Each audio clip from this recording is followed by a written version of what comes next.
channels, 15 languages, 26 states, 12...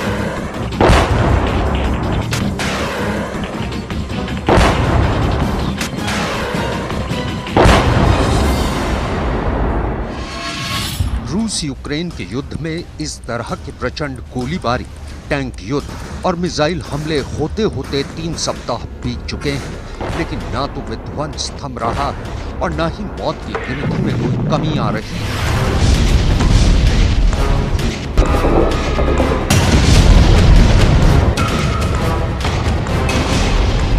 Ukraine पर पूरब से हमला किया,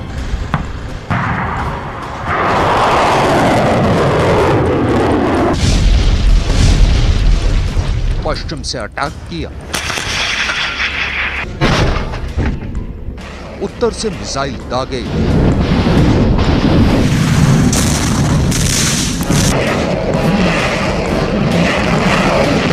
दक्षिण से यूक्रेन पर वार की।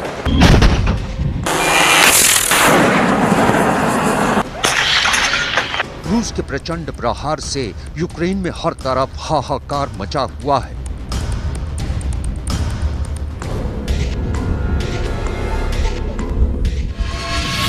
यूक्रेन में तबाही का तमाशा। रूसी सेना और यूक्रेन की फौज के बीच कीव पर कब्जे की जंग तेज होती जा रही है। रूसी सेना सिर्फ कीव को ही निशाना नहीं बना रही है, बल्कि रूस अब यूक्रेन के कई शहरों को निशाना बना रहा है। यूक्रेन के ज्यादातर शहर काले धुएं के गुबार में डूबे हैं, जिसे रोकने के लिए यूक्रेन में एंट्री हुई है दुनिया के सबसे अच्छे स्नाइपर की।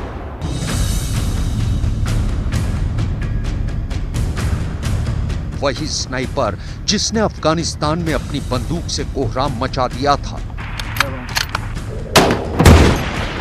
जो इराक में अपनी ताकत दिखा चुका है, जो सीरिया में शक्ति प्रदर्शन कर चुका है। वही स्नाइपर अब रूस की सेना को धूल चटाने यूक्रेन आ गया है, जिसके असली नाम के बारे में दुनिया में किसी को कुछ पता नहीं है। सब जानते हैं उसका काम, और उसका काम है दुश्मन को मौत की नींद सुलाना, क्योंकि उसकी गोली पर 100% मौत का नाम लिखा होता है। दुनिया को बस उसके एक सीक्रेट नाम के बारे में पता है, वली। कोड नेम वली। इससे पहले कि हम आपको वली की बंदूक के स्ट्राइक रेट के बारे में बताएं, उससे पहले ये जान लीजिए कि दुनिया का सबसे खतरनाक स्नाइपर क्या कर सकता है।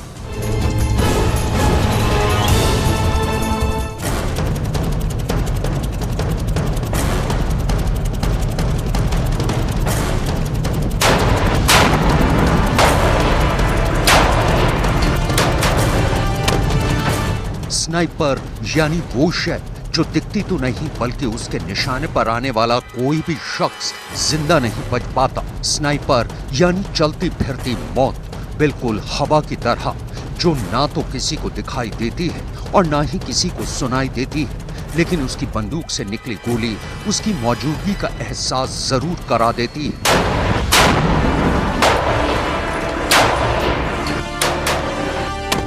स्नाइपर यानी वो निशानेबाज जो अपनी सांसें रोके, हाथ में बंदूक थामे, अपने शिकार पर अपनी नजरें गाड़ कर रखता है, और जैसे ही उसकी आंखों को अपने शिकार की हल्की सी जुम्बिश दिखाई देती है, ट्रिगर पर रखी उंगली भी हरकत में आ जाती है, और फिर बंदूक की नली से निकली तकरीबन 3400 फीट प्रति सेकंड की रफ्तार से मौत सीधे शिकार के जिस्म को छलनी कर देती है। ये तस्वीरें आपको जरूर फिल्मी लग रही होंगी, लेकिन साल 2017 में ऐसा ही हुआ था। साल 2017 इराक। साल 2017 में ISIS का एक आतंकवादी इराक में ठीक इसी तरह मारा गया था। देखने में तो ये घटना आपको बिल्कुल सामान्य लग रही होगी, लेकिन इसकी किलिंग ने वर्ल्ड रिकॉर्ड बना दिया था। साल 2017 में तो इस घटना का केवल जिक्र भर हुआ था।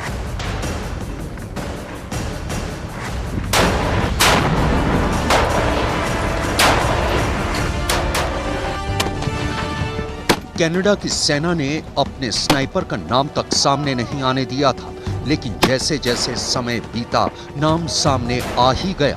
वो बंदूकबाज वली ही था, जिसने अपनी एक गोली से एक खतरनाक आतंकवादी को अपनी बंदूक का निशाना बनाया था। वली और उस आतंकी के बीच की दूरी 3540 मीटर यानी 3.5 किलोमीटर थी, जिसे वली ने अपनी मैकमिलन टैक 50 स्नाइपर राइफल से महज 10 सेकंड में ढेर कर दिया था। स्नाइपर कभी कमरे के अंदर से, कभी दीवार में बने एक छेद से, तो कभी हरी और घनी घास की पोशाक में पहले शिकार पर बिना पलक झपकाए घंटों तक टकटकी लगाए रहते हैं, और उसके बाद जैसे ही उनका शिकार उनकी बंदूक की जद में आता है, वैसे ही बंदूक के ट्रिगर पर रखी उंगली में एक हरकत होती है और उधर उनका दुश्मन पल भर में ढेर हो जाता है। अब सवाल ये है कि वली यूक्रेन में क्या कर रहे हैं। दरअसल यूक्रेन के राष्ट्रपति व्लादिमीर ज़ेलेंस्की ने दुनिया भर के सैनिकों और लड़ाकों को न्योता दिया था कि वो रूस के खिलाफ यूक्रेन के लिए जंग में उतरें। ज़ेलेंस्की के न्योते को वली ने भी सुना, जिसके बाद वो खुद को रोक नहीं पाए और बिना झिझक यूक्रेन की मदद का फैसला किया। Them because they want to be free, basically. It's as simple as that. Because there are people here that are being bombarded just because they want to be European, basically, and not Russian. हालांकि उनकी पत्नी को ये कतई पसंद नहीं है कि वो यूक्रेन में जंग का हिस्सा बने। बावजूद इसके अपने बेखौफ युद्ध के लिए दुश्मनों में कुख्यात स्नाइपर वली पुतिन को अपना दुश्मन नंबर 1 मानकर रूस की सेना के खिलाफ मैदान जंग में कूद चुके हैं। वली कनाडा की जॉइंट टास्क फोर्स 2 टीम के सैनिक थे, जो पहले कंप्यूटर इंजीनियरिंग रह चुके हैं। उन्होंने 2 बार अफगानिस्तान स्पेशल ऑपरेशंस में हिस्सा लिया है। साल 2015 में इराक में इस्लामिक स्टेट के खिलाफ जमकर कहर बरपाया था। साल 2017 में ISIS के एक आतंकवादी को उन्होंने 3540 मीटर की दूरी से मार गिराया था। आमतौर पर माना जाता है कि एक स्नाइपर 7 से 10 लोगों को ही मार सकते हैं, लेकिन वली ने एक दिन में औसतन 40 दुश्मनों को अपनी गन का निशाना बनाया है। यूं तो दुनिया के मशहूर स्नाइपर्स सार्वजनिक तौर पर सामने आने से परहेज करते हैं, लेकिन वली को इससे कोई फर्क नहीं पड़ता।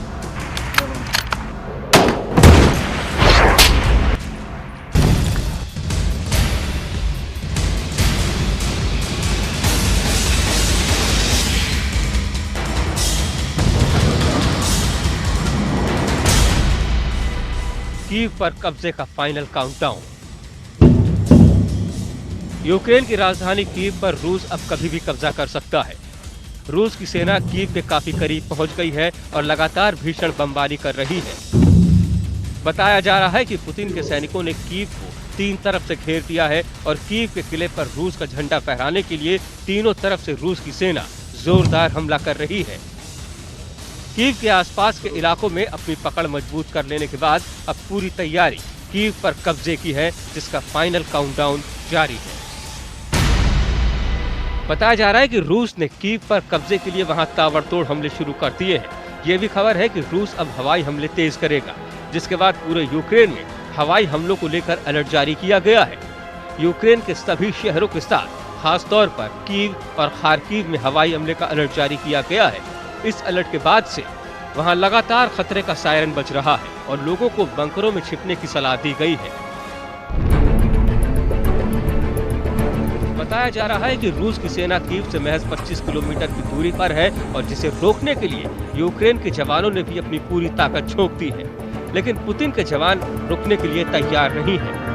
बताया जा रहा है कि रूस ने यूक्रेन पर हमले के 98 दिन कीव, खार्किव, सूमी, चर्निव और मारियोपोल में जबरदस्त हमला किया है। ये हमला इतना भीषण था कि इन शहरों में कई इमारतें तबाह हो गई। शहर के शहर खंडर बन गए और जहां भी नजर गई वहां बर्बादी का मंजर ही नजर आया। इस बीच यूक्रेन के राष्ट्रपति व्लादिमीर ज़ेलेंस्की ने रूस को एक बार फिर चेतावनी दी कि अगर रूस के सैनिकों ने कीव में घुसने की कोशिश की तो ये कोशिश उन्हें भारी पड़ेगी। ज़ेलेंस्की ने रूसी सैनिकों को चेतावनी दी कि अगर पुतिन के जवानों ने कीव पर कब्जे की कोशिश की तो उन्हें मौत मिलेगी। इस बीच ये भी खबर है कि 24 फरवरी को यूक्रेन पर हमले के बाद से अब तक कीव पर कब्जा नहीं होने से भड़के रूस के राष्ट्रपति पुतिन ने अपनी सेना के कई अफसरों पर गाज गिरा दी है। पुतिन ने रूसी सेना के 8 बड़े अधिकारियों को बर्खास्त कर दिया। बताया गया कि सटीक जानकारी जुटाने में नाकाम रहने और खराब रणनीति बनाने के लिए पुतिन ने अपनी खुफिया एजेंसी FSB पर भी नाराजगी जताई।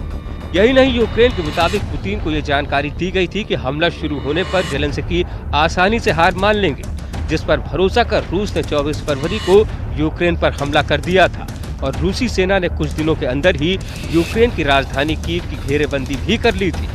लेकिन जंग शुरू होने के इतने दिनों बाद भी रूसी सेना अब तक कीव के अंदर दाखिल नहीं हो पाई है, जिसकी वजह से रूस को अब अपनी युद्ध की रणनीति को बदलना पड़ा।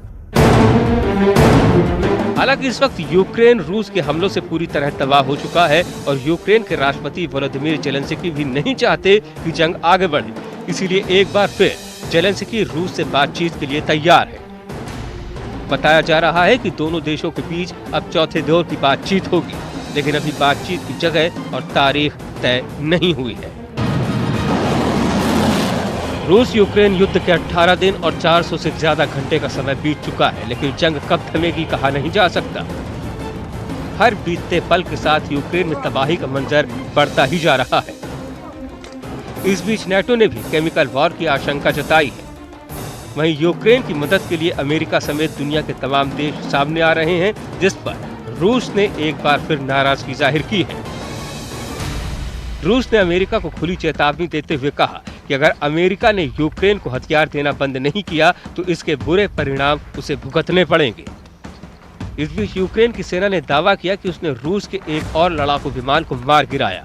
यूक्रेन की तरफ से इसका एक वीडियो भी जारी किया गया, जिसमें फाइटर प्लेन आग की लपटों में घिरा नजर आया। हालांकि इस हमले में पायलट ने खुद को बचा लिया। वहीं रूस के लगातार हमलों से यूक्रेन के शहर मलबे में तब्दील होते जा रहे हैं। यूक्रेन के मारियोपोल शहर से एक वीडियो सामने आया, जहां रिहायशी इलाकों में रूस के टैंकों ने बमबारी की। वहीं एक इमारत में लगातार एक के बाद एक दो धमाके हुए, जिसके बाद आग की लपटों में घिरी इमारत से धुएं का गुबार निकलता दिखाई दिया। यूक्रेन के रिहायशी इलाकों में रूस का हमला जारी है। रूस की गोलीबारी में आम नागरिक भी हमले के शिकार हो रहे हैं। चरनी में मिसाइल हमले में एक इमारत शोलों में तब्दील हो गई, जिसके बाद फायर ब्रिगेड ने इमारत में फंसे लोगों को रेस्क्यू किया। इस बीच रूस के रक्षा मंत्रालय की तरफ से भी एक वीडियो जारी किया गया, जिसमें रूस ने यूक्रेन के कमांड पोस्ट पर बम गिराए। इस हमले में कमांड पोस्ट पूरी तरह से तबाह हो गया। रूसी सैनिकों ने कीव के बाहरी इलाके वासिल्कीव पर भी मोर्टार दागे। इस बमबारी में यूक्रेन का गोला बारूद डिपो तबाह हो गया। वहीं रूसी सेना ने फूड वेयर हाउस को भी उड़ा दिया, जहां शहर के लिए खाने का सामान रखा जाता है। यूक्रेन के दूसरे सबसे बड़े शहर खार्कीव में भी रूस के हमले जारी हैं। रूस ने वहां रिहायशी इलाकों में बम बरसाए, जिससे खार्कीव का एक बड़ा इलाका मलबे में तब्दील दिखा। बमबारी में गाड़ियां तबाह हो गईं, वहीं मकान खंडहर बने नजर आए। इस बीच यूक्रेन ने भी दावा किया कि बीते 18 दिनों से चल रहे युद्ध में उसने रूस की सेना को काफी नुकसान पहुंचाया है। यूक्रेन की फौज ने इस पर आंकड़े भी दिए, जिसके मुताबिक इस जंग में अब तक 12,000 से ज्यादा रूसी सैनिक मारे जा चुके हैं। इसके साथ ही यूक्रेन की फौज ने यह जानकारी भी दी कि उसकी सेना ने रूस के 58 लड़ाकू विमान को मार गिराया और यूक्रेन के जवाबी हमले में रूस के 83 हेलीकॉप्टर को भी नुकसान पहुंचाया गया। दावा तो ये भी है कि उसने रूस के 362 टैंकों और 1200 से ज्यादा गाड़ियों को बर्बाद कर दिया।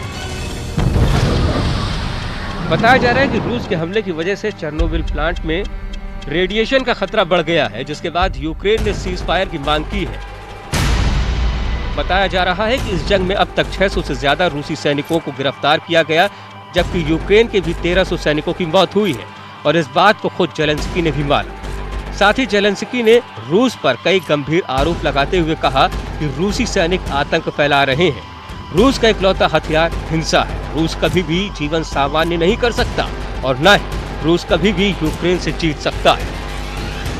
Майже 13 тисяч убитих окупантів за 18 днів.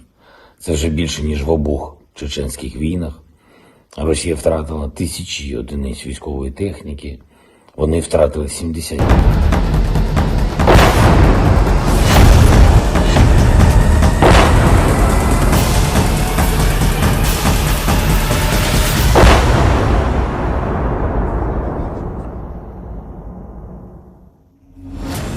जारी है पुतिन का प्रचंड प्रहार।